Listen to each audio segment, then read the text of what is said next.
देवरिया में पत्नी ने प्रेमी के साथ मिलकर शौहर को ठिकाने लगा दिया। पुलिस ने इस पूरे हत्याकांड का खुलासा करते हुए आरोपी पत्नी को गिरफ्तार कर लिया।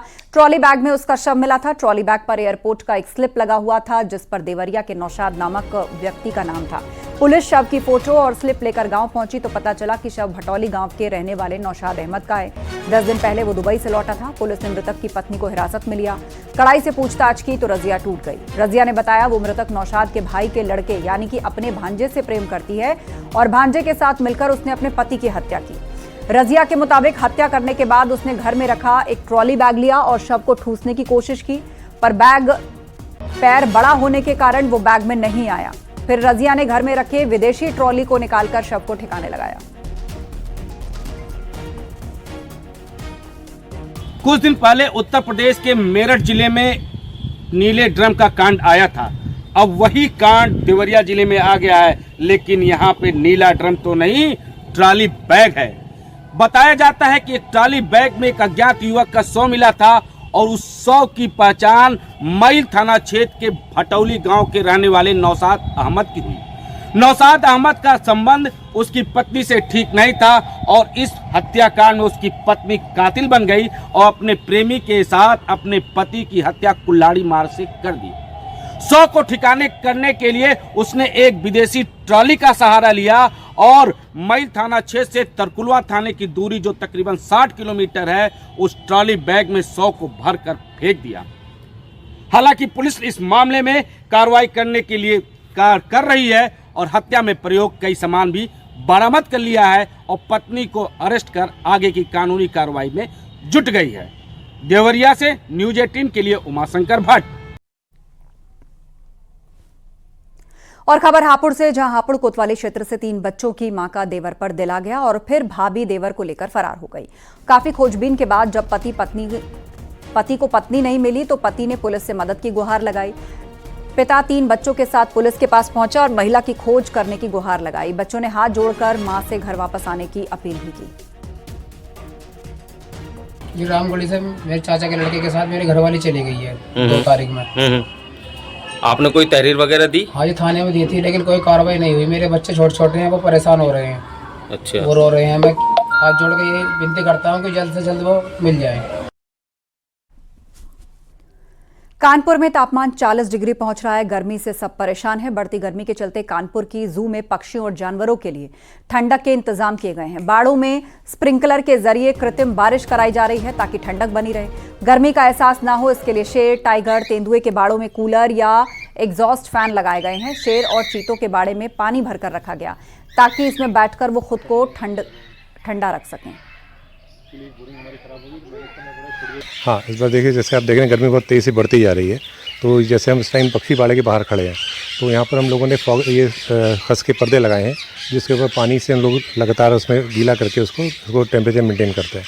ये हमारी जो डायरेक्टर मैम है श्रद्धा मैडम, उनका पूरे निर्देश है कि यहाँ पे जितना भी प्रयास किया जा सके ताकि इनको ठंडक जितनी हम प्रदान कर सकें उसकी हम लोग कोशिश कर रहे हैं। इस चिलचिलाती गर्मी में जहाँ तापमान 40 डिग्री को पार कर चुका है, इंसान परेशान है, वहीं बेजुबान भी इस गर्मी से परेशान है और इनका ध्यान रखने के लिए जू प्रशासन ने पहली बार ये व्यवस्था की। आप देख सकते हैं कि चिक्स लगाई गई हैं, इनको गीला करके रखा गया है, इन्हें खस डाल के पूरा पानी डाला जा रहा है और इसमें मोटर चलाई जाती है। रोज़ दिन में 2 बार ये मोटर चलाई जा रही है ताकि ये बेजुबानों को गर्मी ना लग सके, क्योंकि इस बाड़े में चीता, शेर, भालू, हाथी, यहाँ तक कि पक्षी, पैरट और लगभग 75 अलग अलग प्रकार के बाड़े बने हैं। अब देख सकते हैं पानी कैसे रखा जा रहा है ताकि ये बनतारा से ये पक्षी लाया गया है। इसको गर्मी बहुत लगती है, कूल टेम्परेचर में होना चाहिए, इसके लिए देखिए कैसे पूरा कमरा रखा गया है और पीछे जहाँ एक और कूलर चल रहे हैं तो वहीं इस मोटर के पानी को भी लगाया गया है ताकि ये गर्मी जाएंगे भूल और रहेंगे cool cool cool. Video journalist Ashish Pandey के साथ अमित गंजू, न्यूज़ 18 कानपुर। नोएडा में तेज रफ्तार पिकअप बेकाबू होकर पलट गई। पलटने के बाद वो काफी दूर तक घिसटती हुई खड़ी कार से टकरा गई। हादसे में कार और टाटा मैजिक गाड़ी क्षतिग्रस्त हो गई। पूरी घटना पास में लगे सीसीटीवी में रिकॉर्ड हो गई है। गनीमत रही कि इस हादसे में पिकअप ड्राइवर बाल बाल बच गया, उसे ज्यादा चोटें नहीं आई। नोएडा फेज 1 थाना क्षेत्र के सेक्टर 10 में यह हादसा हुआ।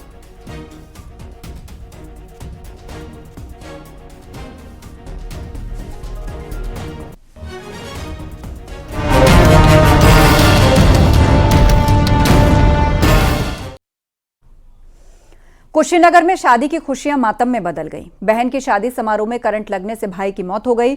शादी पंडाल में करंट उतरने से दुल्हन के भाई की मौत हो गई। हादसा खड्डा थाना क्षेत्र के भजन छपरा गांव में हुआ। तो लकड़िया कटा जाए तो बसवा के नीचे दिखो, तो बसवा तो 5 मिनट के कारण नहीं। नशा हो गया। यहाँ हम लोग खाना खिला रहे थे बाराती लोगों का, खाना वाना खिला दिए हम लोग, सब कोई सो गया। हम लोग वहाँ लड़की की शादी करा रहे थे, तब तक लड़का उधर से आया, वो पुलवा पर हाथ रखा, बस वो सट गया, उसी में कोई देखा नहीं। वाराणसी में बढ़ती पर्यटकों की संख्या का फायदा रेलवे को भी मिल रहा है। वाराणसी के कैंट रेलवे स्टेशन को एक साल में 200 करोड़ का मुनाफा हुआ। वित्तीय वर्ष 2024-25 में 740 करोड़ के टिकट बिक्री हुए, तो पूरे आंकड़े पर महाकुंभ का महीना सबसे ज्यादा कमाई वाला रहा। आंकड़ों के मुताबिक महाकुंभ के दौरान जनवरी से फरवरी तक 1.5 करोड़ के टिकट बिक्री हुई है।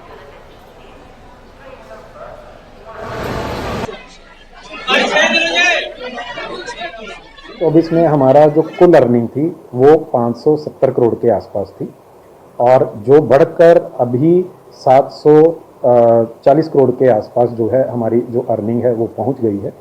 और यदि हम पैसेंजर फुटफॉल को कंपेयर करें तो वित्तीय वर्ष 23-24 में हमारा जो एवरेज पैसेंजर का फुटफॉल था पर डे का, वो तकरीबन 73,000 पैसेंजर का था, जो कि वित्तीय वर्ष 24-25 में बढ़कर 94,000 हो गया।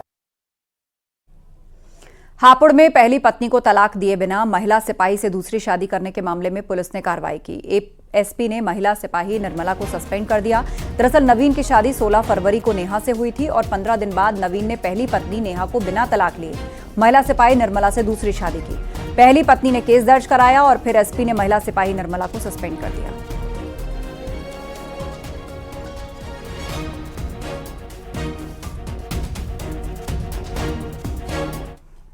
और खबर अयोध्या से है, जहां रामनगरी में 100 करोड़ की लागत से अंतर्राष्ट्रीय श्री राम संग्रहालय का निर्माण किया जाएगा। इसके साथ ही भगवान राम से जुड़े तमाम प्रसंग संग्रहालय में संरक्षित किए जाएंगे। ये निर्माण 15.5 बीघा जमीन में 100 करोड़ की लागत से बनेगा, जिसे डॉक्टर राम अवतार के नेतृत्व में संस्कृत शोध संस्थान भी स्थापित होगा। हमने संकल्प किया है कि ट्रस्ट की ओर से एक संग्रहालय जिसका नाम होगा अंतर्राष्ट्रीय श्री राम संग्रहालय, उसमें राम जी पर विश्व के जितने प्रश्न हो सकते हैं, जैसे उनके हथियारों का है, उनके भूगोल का है, उनकी मर्यादा का है, उस काल की जो अनेक वैज्ञानिक तथ्य, कैसे वस्त्र बनते थे, कैसे मकान बनते थे, कैसे सड़कें बनती थी, कैसे भगवान राम के जीवन की स्मृतियों को संजोने और संरक्षित करने के लिए अब रामनगरी में लगभग 15.5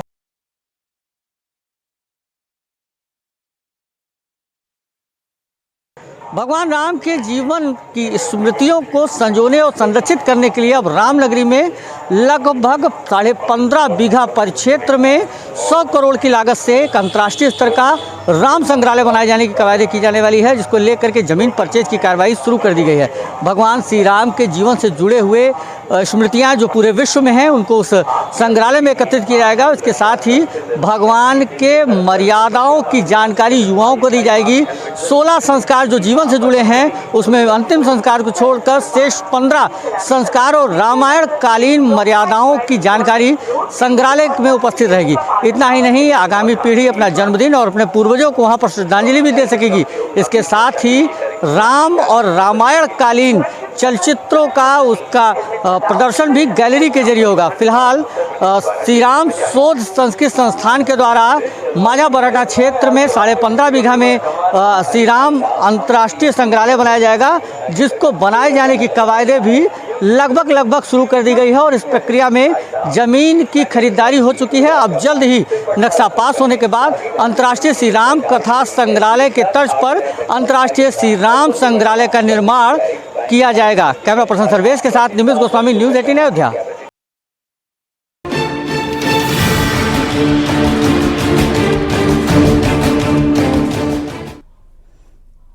आज कई शहरों से हादसों की बड़ी खबरें आई, जहां कुशीनगर में भीषण सड़क हादसे में 6 लोगों की मौत हो गई।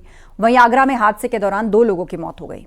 तस्वीरें हम आपको दिखा रहे हैं किस तरह सोमवार को कहीं आग तो कहीं सड़क पर भीषण सड़क हादसे की खबर ने सबको दहला दिया।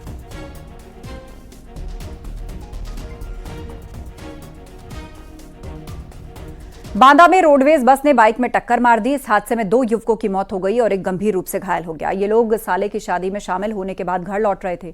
तभी रास्ते में उरई डिपो की रोडवेज बस से आमने सामने भिड़ंत हो गई। हादसे में बाइक सवार दूल्हे के 2 बहनोई की मौके पर मौत हो गई, जबकि भतीजा घायल हो गया। घायल को सीएचसी जसपुरा से जिला अस्पताल के लिए रेफर किया गया है।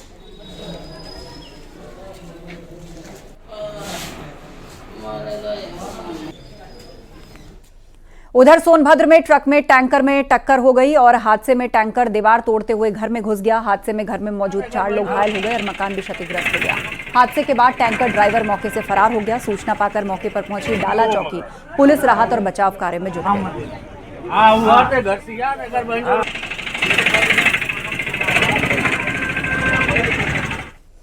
रामजीलाल सुमन के रेप वाले बयान पर मंत्री असीम अरुण ने पलटवार किया और कहा, एसपी ने सिर्फ दलितों पर अत्याचार किया तभी उन्हें हर घटना छोटी लगती है। हर मामले में राजनीतिक फायदा ढूंढते हैं, उन्हें सोच समझकर बयान देना चाहिए। ये बड़े पुराने नेता हैं और मैं समझता हूँ वो जो भी कहते हैं सोच समझ के कहते होंगे, लेकिन जो उन्होंने लोकसभा में कहा, जो अब वो कह रहे हैं, ये मन में बड़ा संशय पैदा करता है। और उधर इंद्रजीत सरोज जी भी कुछ सुरताल मिला करके इसी तरह की बातें बोल रहे हैं। ये सारी बातें बंटवारा पैदा करने वाली हैं, मन में डर पैदा करने वाली हैं। समाजवादी पार्टी का हमेशा से सोचना ये रहा है कि दूध में नींबू डालो, बंटवारा पैदा करो, दो फाड़ करो और उसका राजनीतिक फ़ायदा उठाओ। मेरा अनुरोध होगा सपा के सभी लोगों से इस प्रकरण में रामजीलाल सुमन जी से कि ऐसे बयानबाजी से बचें और बेहतर समाज की संरचना के लिए हम लोग मिलकर के काम करें। संभल में एक और कुआं मिला है। सराय तरीन में 65 इतवार में यह कुआं मिला। प्रशासन ने कुआं खुदवाया। बताया जा रहा है कि राधाकृष्ण कूप को 1978 में दंगों में बंद किया गया था और पहले यहां पर पूजा की जाती थी। तो 1978 के दंगों के बाद यह कुआं बंद कर दिया गया था। संभल में एक और कुआं मिला है। तस्वीर हम आपको दिखा रहे हैं। प्रशासन ने जब खुदाई की तो यह कुआं निकला। सराय तरीन के 65 इतवार में यह कुआं मिला है।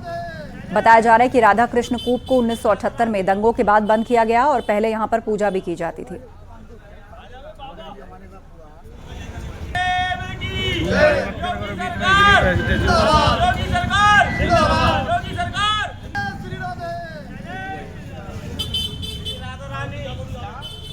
तो सराय तरीन इलाके में ये कुआं मिला है।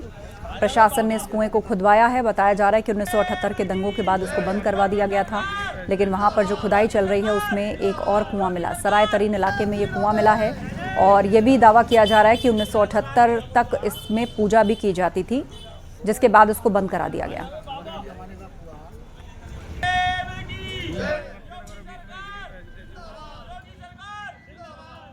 आज हमारे हिंदुओं में बड़ी खुशी की लहर है। जब किसी का बच्चा होता था या कोई ब्याह शादी होती थी तो कुआं पूजन के लिए यहाँ कुआं बंद कर दिया 1970 और दूसरे दंगों में कुछ गलत आदमियों ने ये कुआं बंद कर रखा था। बाबा योगीनाथ के उससे और हमारी एसडीएम जो है वंदना मिश्रा जी, उनके उससे बड़ी मेहनत के साथ ये कुआं आज डीवीसी द्वारा खोला गया है। ये हमारा प्राचीन श्री राधा कृष्ण कूप था और ये 78 के दंगों के बाद बंद हो गया था। आज महाराज जी की सरकार में ये उनके सहयोग से दोबारा खुला है और यहाँ पर पूजा अर्चना होगी। हमारे सहयोगी सुनील हमारे साथ फोन लाइन पर जुड़ चुके हैं। सुनील, ये कुआं मिला है जिससे जाहिर सी बात है जो उसके सपोर्ट में वो काफी उत्साहित हैं, लेकिन अब आगे क्या होगा, इसकी देखरेख कौन करेगा? क्या कोई दिशा निर्देश भी दिए गए हैं इस पूरी साइट को लेकर? देखिए, मैं आपको बता दूं, संभल के सराय तरीन का पूरा मामला है। दरअसल में संभल में 19 कूप और 68 तीर्थ, ये लगातार मुख्यमंत्री भी कहते रहे हैं, तो तमाम सारे कुएं यहाँ पर बंद थे जिन पर अवैध रूप से कब्जा कर लिया गया था। वही सराय तरीन में ये जो कुआं राधा कृष्ण कूप के नाम से जाना जाता है, 1978 में दंगों में इसको बंद कर दिया गया था। वहीं प्रशासन ने इस कुएं को खुदवाया है, कुएं से मिट्टी निकाली है, साफ सफाई का काम चल रहा है। वहीं स्थानीय लोग इस कुएं के खुदने से बेहद खुश हैं। जी बिल्कुल, बहुत धन्यवाद आपका सुनील इस अपडेट के लिए।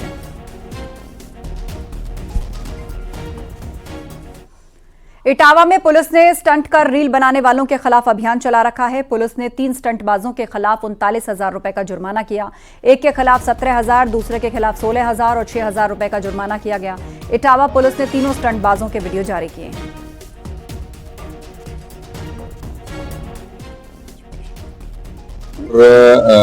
शासन के निर्देश भी है कि जो लोग जीवन से खिलवाड़ करते हैं, शराब पी के गाड़ी चलाना या ओवर स्पीड करना या स्टंट करना, तो हमने स्टंट को इस बार टारगेट किया था काफी कुछ, जिसमें 77 दो पहिया वाहन और 31 4 पहिया वाहन को स्टंट के तहत कार्रवाई की गई है इसमें, और 3,66,000 सम्मन शुल्क वसूला गया है। साथ ही साथ कई गाड़ियों को सीज भी किया गया है इसमें, जो कि जिनके कागजात नहीं थे। पीलीभीत में टाइगर रिजर्व के जंगलों से बाहर निकलकर बाघ बड़ी नहर पर आराम फरमाता दिखाई दिया। किशनपुर हरिपुर की बड़ी नहर पर आराम फरमाते बाघ का वीडियो ग्रामीणों ने बनाकर सोशल मीडिया पर डाल दिया। बाघ का वायरल वीडियो मीडिया पर वायरल हो रहा है।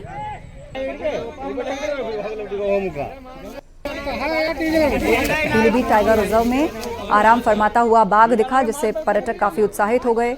उन्होंने उसके ढेर सारे वीडियो बनाए और सोशल मीडिया पर डाले।